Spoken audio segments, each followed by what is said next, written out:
There's been a change to the building regulations, which is not mainstream health and safety legislation, which has got quite dramatic consequences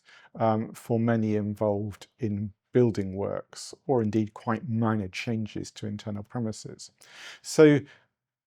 many people will know about the construction, design and management regulations, which require, if there's more than one contractor, even in quite small projects, for the client to appoint a principal contractor and a principal designer. Principal contractor being responsible for the construction phase of the project and the principal designer for the planning and organisation of it.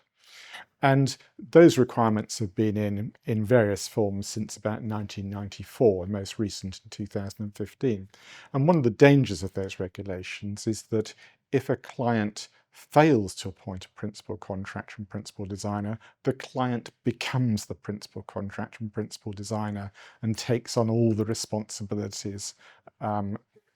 under those regulations, which include the site safety, site rules, construction phase plan. There have been changes to the building regulations in 2023, in October 2023, which requires a client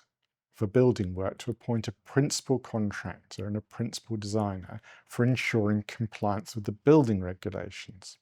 And those parties can be the same as or different from the principal contractor and principal designer appointed under the construction and design and management regulations. One of the key issues about this is if the client fails to appoint the principal contractor and principal designer, they take on the responsibilities of the principal contractor and principal designer themselves.